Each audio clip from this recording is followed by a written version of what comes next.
Assalamualaikum warahmatullahi wabarakatuh dan selamat sejahtera bersama lagi dengan saya Cikgu Baizura dengan Teknologi Maklumat dan Komunikasi tahun 6. Pada hari ini kita akan sama-sama belajar unit 2 iaitu algoritma, pseudocode dan carta alih. Standard pembelajaran menerangkan makna simbol dalam carta alih. Sebelum kita meneruskan lagi dengan simbol-simbol dalam carta alih, kita buat sedikit ulang kaji. Okey, apa itu algoritma? Algoritma bermaksud satu set urutan langkah untuk menyelesaikan masalah atau melaksanakan sesuatu tugasan. Murid-murid boleh lihat contoh algoritma di sebelahnya, iaitu algoritma aktiviti harian adik sebelum ke sekolah. Okey, murid-murid boleh lihat adik bangun pagi untuk ke sekolah, mandi dan gosok gigi, solat subuh berjemaah, bersarapan bersama ibu bapa dan seterusnya. Ini adalah algoritma. Okey, urutan langkah. Boleh murid-murid? Okey, baiklah murid-murid. Sekarang kita lihat pula apakah perbezaan antara pseudocode dan carta alih. Okey, cikgu awak boleh lihat semua. Cikgu tunjukkan perbezaannya di dalam bentuk peta buih berganda. Okey, di bahagian tengah ini adalah persamaan di antara pseudocode dan carta alih. Okey, kita lihat sama-sama apakah persamaan antara pseudocode dan carta alih. Yang pertama, menulis set arahan harian atau komputer.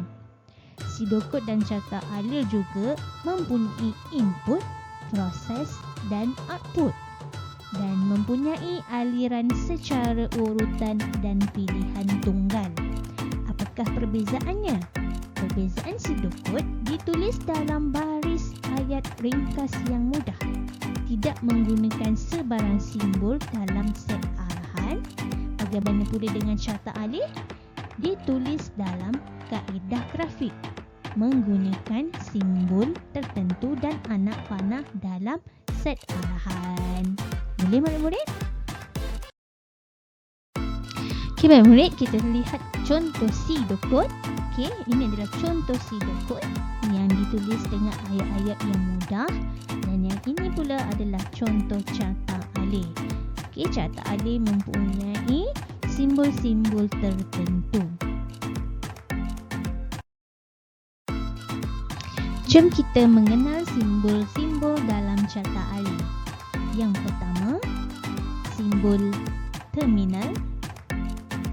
Yang kedua, simbol proses. Yang ketiga, simbol pilihan. Yang keempat, simbol input dan output. Simbol kelima, garis alih. Dan simbol keenam, penyambung. Baiklah murid-murid, jom kita mengenal simbol dalam carta alih dan kegunaannya. Yang pertama adalah terminal. Simbol terminal, kegunaannya untuk menunjukkan permulaan, mula atau penamatan tamat sesuatu carta alih. Simbol yang kedua, input atau output. Kegunaannya untuk menunjukkan aktiviti membaca, menyimpan, memaparkan dan mencetak data. Simbol ketiga adalah simbol proses untuk menunjukkan aktiviti pemprosesan dalam carta alih. Baiklah murid, kita tengok pada carta alih di sebelah ni. Okey, di manakah terminal? Okey, kalau murid perasan, okey, ini adalah terminal.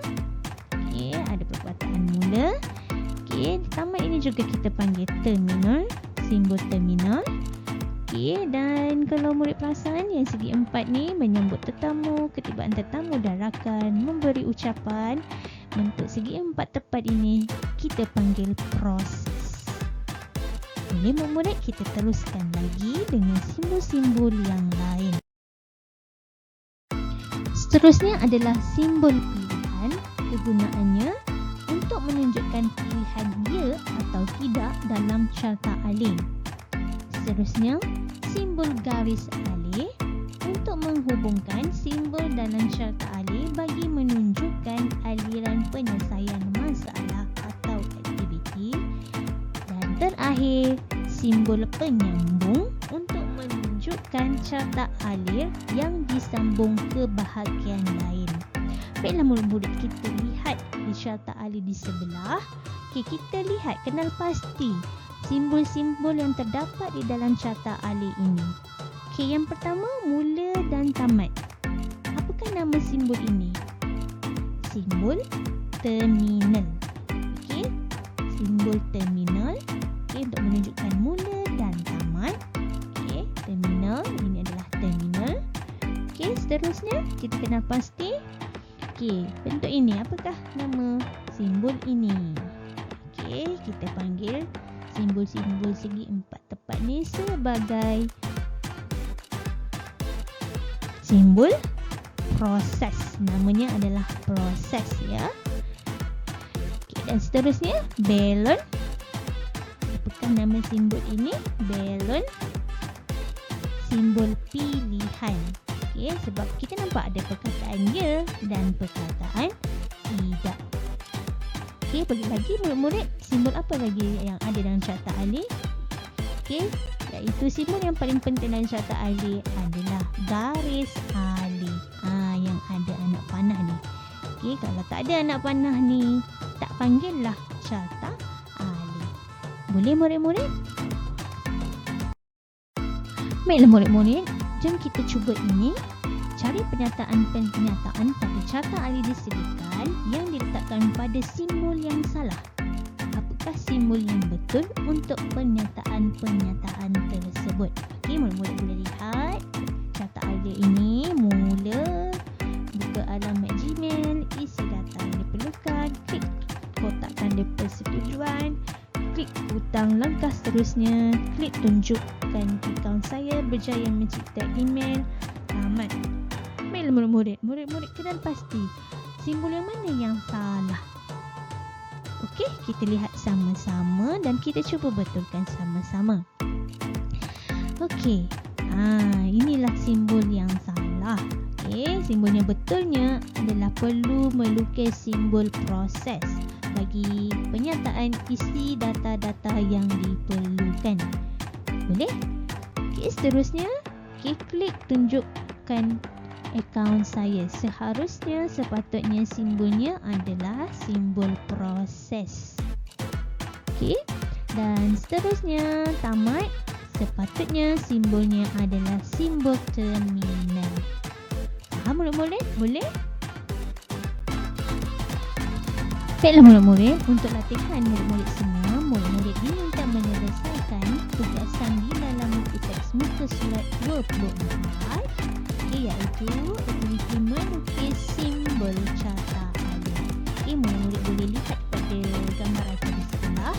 Muka surat 24. Aktiviti berikut menunjukkan langkah-langkah membeli makanan di kantin sekolah pada waktu rehat. Lukis simbol yang bersesuaian untuk setiap langkah bagi membentuk sebuah carta alir. Jadi murid-murid boleh selesaikan tugasan ini di dalam buku latihan TMK.